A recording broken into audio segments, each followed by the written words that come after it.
The cold isn't the only thing hunting you out here, it's your own bad decisions and deep winter. The margin for error is absolutely zero. Nature doesn't hand out second chances. She hands out consequences. You might think you know the basics, but survival isn't just about gear, it's about physiology and psychology. Today, I am exposing the 10 most critical, life-ending mistakes that average people and even some experts make when the mercury drops below zero. Some of these mistakes will cost you a finger or a toe. Others will simply turn your lights out forever. You need to lock in and watch until the very end, because mistake number 10 is a psychological nightmare. It is a trap your own brain sets for you right before the end, and it is the most disturbing way to die out here. Let's get into the briefing. Number 1, the cotton coffin. You have heard the phrase cotton kills 1,000 times, but do you actually understand the physics of why? It's not just a catchy slogan, it's a biological fact. Here is the science of the pain. Cotton is hydrophilic, meaning it loves water. It absorbs up to 27 times its weight in water. When you hike and sweat, that cotton base layer acts like a sponge, soaking up every drop of moisture and holding it directly against your skin. In freezing temperatures, that water doesn't dry, it cools. Water conducts heat away from your body 25 times faster than air. So, when you stop moving, that wet shirt turns into a suit of ice armor. You will feel a bone-chilling clamminess that starts at your spine and wraps around your chest. Within minutes, your core temperature begins to plummet and you enter the early stages of hypothermia. The pro solution is non-negotiable. You must purge cotton from your kit. Replace it with merino wool or high-quality synthetics like polyester. These fabrics are hydrophobic. They wick moisture away from your skin and push it to the outer layers where it can evaporate. Even if wool gets wet, it retains 80% of its insulating properties. Cotton retains zero. Do not wear blue jeans. Do not wear cotton hoodies. Number 2, the sweat trap. This is the most common mistake rookies make. You step out of the car, you feel the cold, so you bundle up in every jacket you own. Then you start hiking through deep snow or frantically building a shelter. Here's the sensory reality. You start to overheat. You feel warm and invincible, but underneath those layers, you are sweating buckets. In sub-zero temperatures, sweat is your number 1 enemy. It is a time bomb. The moment you stop exerting yourself to rest, your internal furnace dials down, and that sweat freezes instantly against your skin. You go from sweating to shivering in less than 5 minutes. This rapid cooling cycle is the fastest route to hypothermia. The pro solution is a technique called Be Bold, Start Cold. Before you start hiking or chopping wood, strip down to your base layers. You should feel chilly before you move. As you work, your body heat will compensate. If you feel sweat forming, you must stop immediately and vent. Open your zippers, take off a hat, loosen your cuffs. You have to regulate your thermostat manually. Stay dry to stay alive. Number 3, the conduction killer. You're exhausted, the sun is down, and you just want to sleep. So, you lay your sleeping bag out inside your shelter, maybe on a thin tarp, right on top of the frozen ground. Here is the physics. The Earth is a massive heat sink with infinite mass. Your body is a small heat source with finite fuel. When you lay on the ground, conduction occurs. The Earth will suck the heat out of your core in an attempt to equalize temperatures. It will never get warm. You will only get cold. The pain is a dull, aching throb in your kidneys and hips that prevents you from ever falling into deep sleep. You will wake up shivering uncontrollably, with your energy reserves depleted. The pro solution is loft. You need to break the thermal bridge between you and the ground. A sleeping bag does not insulate you from underneath because your body weight compresses the filler. You need a closed cell foam pad, or even better, a natural mattress.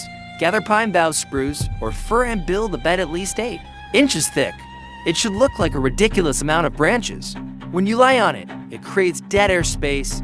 That air is what keeps you alive, not the ground. Sleeping on the ground is a physical mistake, but it's nothing compared to the mental betrayal waiting for you at mistake number 10. Number 4, the snow eater. You are dehydrated. You are surrounded by frozen water.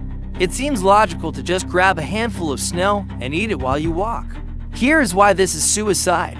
It's called the latent heat of fusion. To turn ice at 32 degrees Fahrenheit into water at 32 degrees Fahrenheit takes a massive amount of energy. Then, your body has to heat that water up to your core temperature of 98.6 degrees. By eating snow, you are forcing your body to burn its precious calorie reserves just to melt the ice inside your stomach. You are actively lowering your core temperature from the inside out. You will feel sharp cramps in your stomach, followed by a drop in mental clarity as your brain cools down. The Pro solution: you must melt it first. If you have a fire and a pot, that's easy. If you are on the move, put snow in a water bottle and place it inside your jacket, between your layers, not against bare skin. Let your wasted body heat melt slowly. Never eat it raw unless you are in a literal desert survival situation where heat stroke is the risk, not hypothermia. Number 5. The false warmth alcohol. The image of the St. Bernard Dodd with a barrel of brandy is a myth that has killed more people than avalanches. Taking a swig of whiskey to warm up is biologically backward. Here's the science. Alcohol is a vasodilator.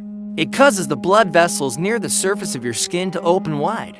This brings a rush of warm blood from your core to your extremities. That is why you feel a flush of warmth and your cheeks turn red. But this is a trick. You are taking the blood that needs to keep your heart and lungs functioning and sending it to your skin, where the cold air strips the heat away rapidly. You are accelerating heat loss while simultaneously dulling your senses so you don't realize you are freezing to death. The Pro solution: if you need to warm up, drink warm sugary fluids herbal tea with honey, hot chocolate, or warm broth. You need simple sugars for energy and heat for your core. Save the whiskey for the celebration when you get back home alive. Alcohol creates a false reality, a hallucination of warmth. But even that is childless play compared to the ultimate hallucination. That hits you in the final stages of freezing, which we'll cover in number 10. Number 6. The fire distraction. The sun is setting and panic sets in. The primal urge is to build a fire to push back the dark. So, you spend the last hour of daylight gathering wood and trying to spark a flame in the wind. Here is the consequence. Fire is fickle. The wind can blow it out. The wood can be wet. If you fail to start the fire, and you haven't built a shelter, you are now standing in the dark, exposed to the wind. With zero protection, wind chill can kill you faster than ambient temperature. The Pro solution: the rule is shelter first, fire second. Always. A properly built debris hut or snow trench, as we've discussed in other videos, will keep you alive without a fire. It blocks the wind and traps your body heat. Once your microclimate is secure, then you can work on the fire as a luxury. Don't bet your life on a spark. Number 7. The moisture chamber. It is 3 a.m. and the air is biting your nose. The natural reaction is to bury your head deep inside your sleeping bag like a turtle. Here is the physics of failure. You exhale about a liter of water vapor every night. If your head is inside the bag, all that moisture has nowhere to go. It condenses into the insulation of your sleeping bag. If it's down, it collapses and loses all warmth. If it's synthetic, it turns into frost. You might feel warm for an hour, but you will wake up in a damp, freezing coffin. By the second night, your sleeping bag will be a useless block of ice. The Pro solution: you must keep your mouth and nose outside the bag. Cinch the hood down tight around your face so only your breathing holes are exposed. Wear a balaclava or a neck gaiter if your nose is cold, but never breathe into your insulation. You have to keep your system dry.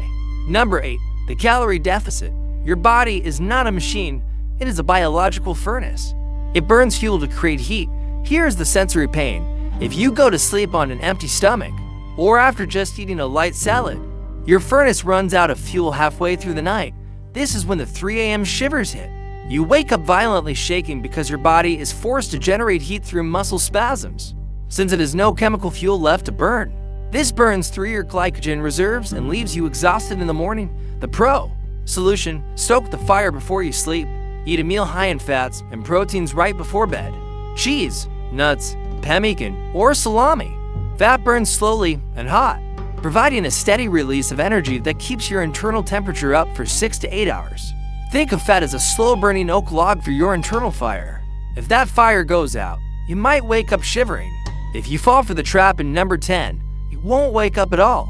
There are no do-overs with that one. Number 9. The metal bite. In extreme cold, metal acts like a thermal vampire. It has high thermal conductivity.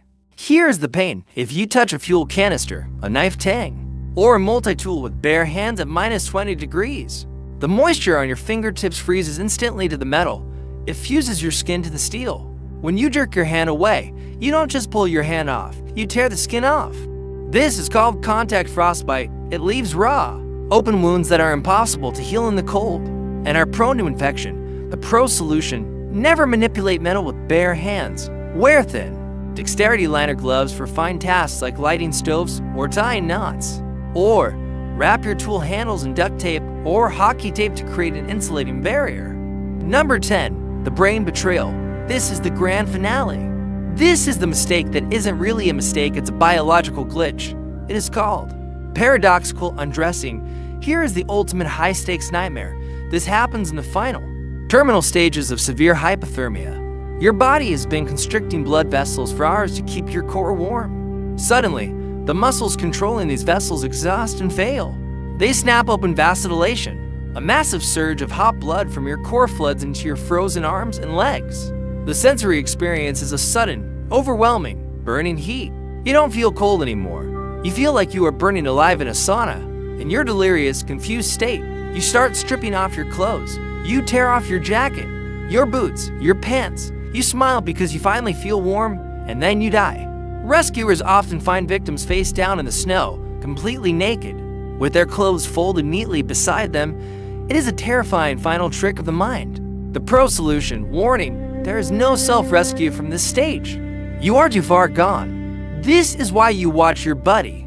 If you see someone shivering violently and then suddenly stop and say, "I'm hot," you must tackle them. Do not let them undress. They are minutes away from the end. Winter doesn't forgive incompetence.